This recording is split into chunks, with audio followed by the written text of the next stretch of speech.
जय दोस्तों, आज हम लोग एक थ्योरम को देखेंगे प्रमेय को। और बता दिए थे पहले कि हम इसमें केवल समांतर चतुर्भुज के बारे में पढ़ेंगे। किसके बारे में पढ़ना है? समांतर चतुर्भुज। और समांतर चतुर्भुज का परिभाषा भी जान चुके थे। इनके बारे में जितने प्रॉपर्टी है तो गुण है तो ये सारे हम लोग पढ़ चुके थे, ना पढ़ चुके थे सुनिए, सारे पढ़ चुके थे। तो इन्हीं के साथ हम लोग शुरू करते हैं क्लास को और देखते हैं कि क्या है इसमें। प्रमेय क्या कहता है वो जरा देख लेते हैं, हमें सीख क्या करना है। प्रमेय क्या कर रहा है, थ्योरम क्या है सो देखिए। आप लोग का प्रमेय या क्वेश्चन क्या है कि किसी समांतर चतुर्भुज के विकर्ण उसे दो त्रिभुज में विभाजित करता है। किसी भी समांतर चतुर्भुज, जैसे ये समांतर चतुर्भुज है और बता दिए थे कि समुख कोणों को मिलाने वाली ये रे, ये इसके समुख ये कोण हुआ, इसके जो मिलाती है रेखा इसे विकर्ण।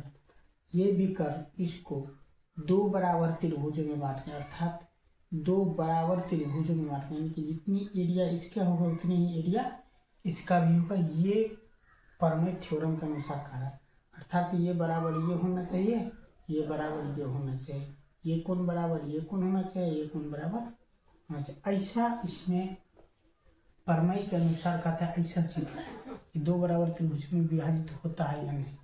तो सारे के लिए एक थ्योरम है, एक प्रमेय सिद्धांत है।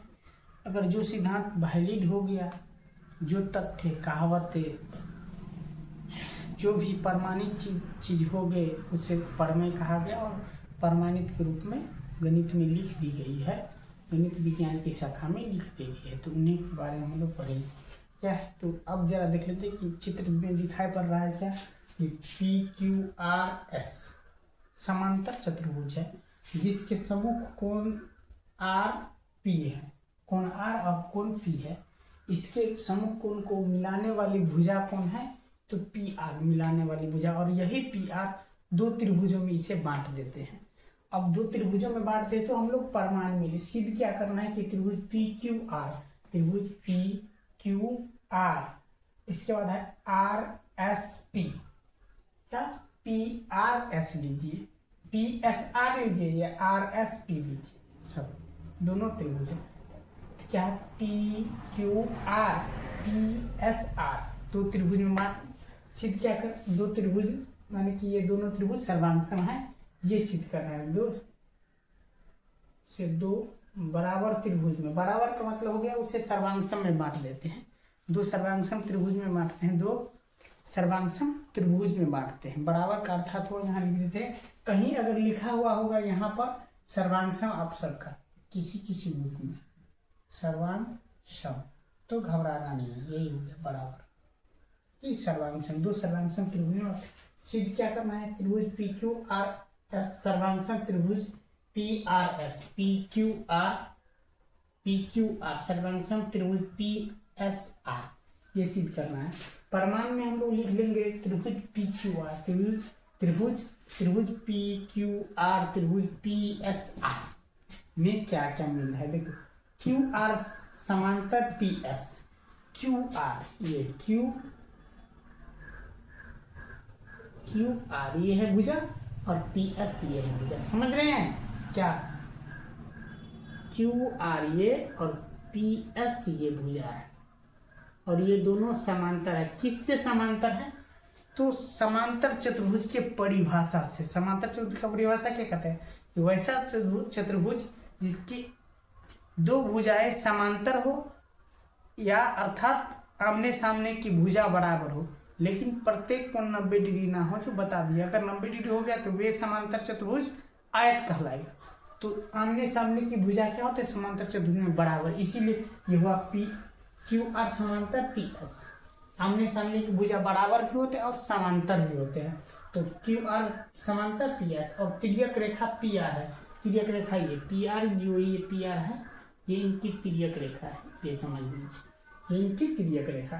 अब देखिए तिर्यक रेखा हो गया तो एकांतर कोण से क्या होगा, एकांतर कोण से हम लोग लिख सकते हैं, अगर लिख सकते हैं क्या क्या तो देखिए कोण एक बराबर कोण 3। ये एकांतर कोण से कोण एक को क्या लिखेंगे, कोण क्यू पी आर, कोण क्यू पी आर। तो कोण क्यू पी आर अर्थात मतलब कोण 3 को क्या लिखेंगे, कोण क्यू पी आर, ये कोण 3 बराबर कोण ये एक को क्या लिखे हैं, कोण एस आर ओ, ये लिखे, ये हम लोग लिखे। इस आधार पर हम लोग इसको सिद्ध करेंगे, ये समझे। चलिए अब हम लोग देखते हैं क्या कोण 3 और कोण 1 हो।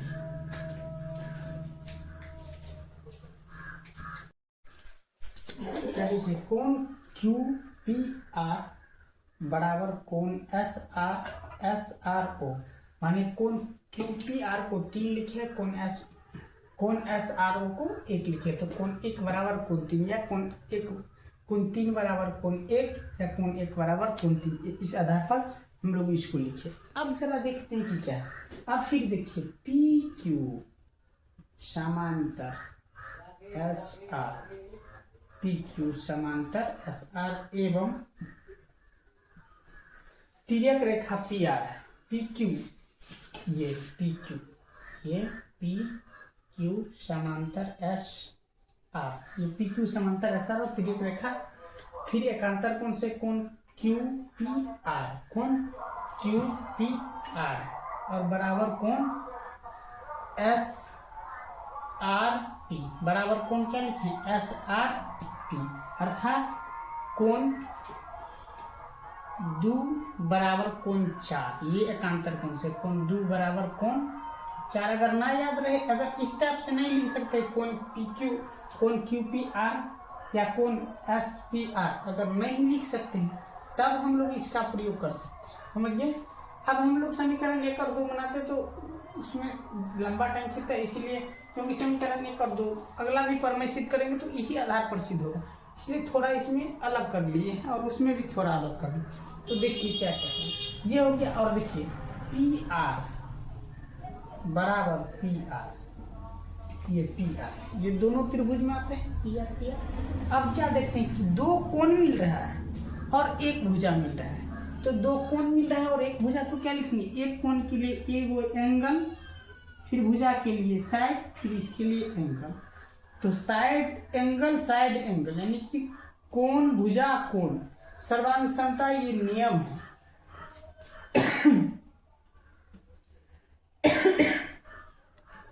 सर्वांग समता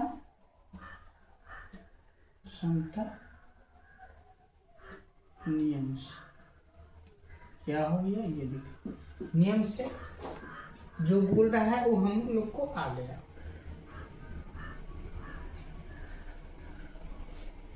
सर्वांग समता नियम से त्रिभुज पी क्यू आर सर्वांग त्रिभुज पी एस आर और इसके नीचे में लिखेंगे सिद्ध हुआ,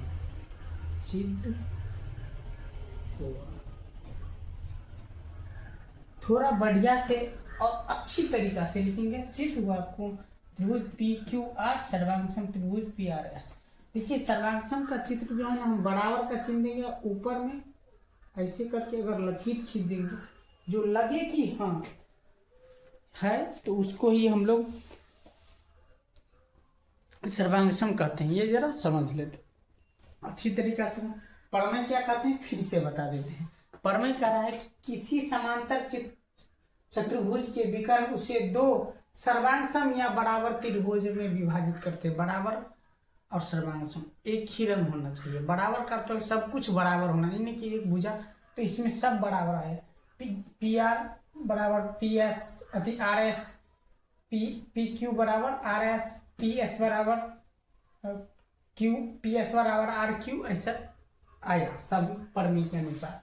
तो ये हो गया त्रिभुज। अब ये लिख दिए हैं। अब हम लोग इसको जो टिप्पणी में लिखे हैं ना, यहाँ जो कुछ भी अगर कोई लिखे बनाइएगा तो लिखेगा माना कि, ऐसा भी लिख देते हैं, ऐसा भी लिखते हैं कि माना कि पी क्यू आर एस एक समांतर चतुर्भुज है जिसका विकर्ण पी आर 2 त्रिभुजों में विभाजित करता है, जिसका विकर्ण पी आर दो त्रिभुजों में विभाजित कर। दो त्रिभुज क्या क्या बनता है यहाँ, तो देखिए पी क्यू आर, चित्र में जरा देखना है, पी क्यू आर और पी एस आर, ये दो त्रिभुज में विभाजित इसको कर दिया।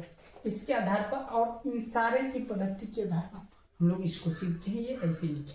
तो इन्हीं बात को समझना चाहिए। अभी ये अगर देखेंगे दूसरा, ये बात सुन लीजिए, ये पर में दूसरी बुक में कैसे होगा, तो एक भारती भवन बुक है, गणित है शायद, भारती भवन, उस गणित का नाम है, या सुगम गणित, शायद गणित का नाम है, सुगम गणित होगा ये, सुगम गणित। उस सुगम गणित में जो है ये पर में, उस सुगम गणित में ये पर में, ये पर में, ये हो जाएगा 18 पर में होगा। सुगम गणित में इस पर में को 18 लिखी गई है। और एनसीईआरटी में, एनसीईआरटी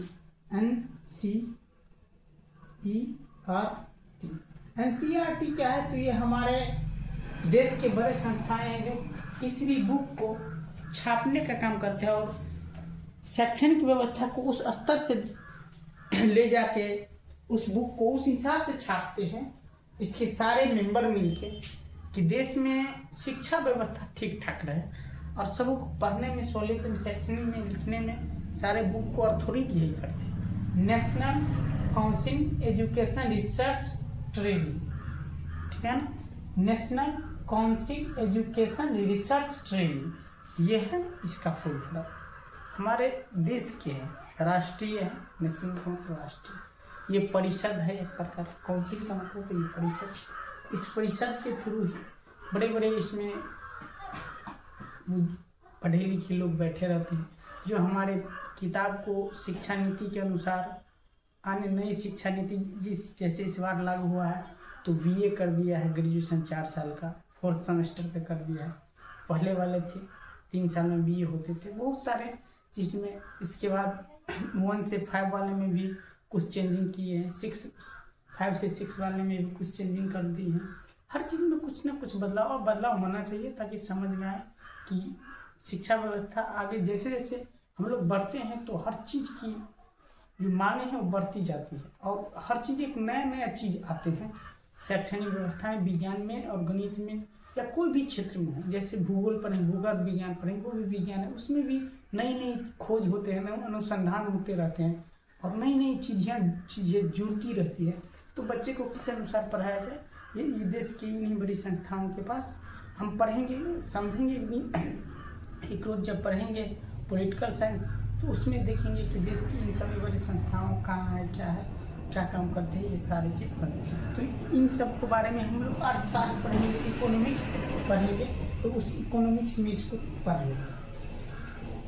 इकोनॉमिक्स अर्थशास्त्र पढ़ेंगे तो उसमें जाकर पढ़ेंगे इन सब के बारे में। एनसीईआरटी है, एससीईआरटी क्या होता है, आईसीआर क्या होता है, ये सारे बारे में हम लोग उसमें जाकर पढ़ेंगे। तब तक अगर इन पर में कुछ समझने में किसी प्रकार का दिक्कत हो तो आप लोग इस चैनल के यूट्यूब कमेंट सेक्शन में बता सकते हैं और उसका सॉल्व। इसके बाद ये भी बात है कि आपको किन चैप्टर के बारे में पढ़ना है, किन चीज़ के बारे में पढ़ना है, वो कमेंट में करिएगा। उस चीज़ के बारे में जहाँ तक हमसे होगा हम प्रयास करेंगे कि आप सबको समझाएं। जय भारत, पढ़िए लगन लगा।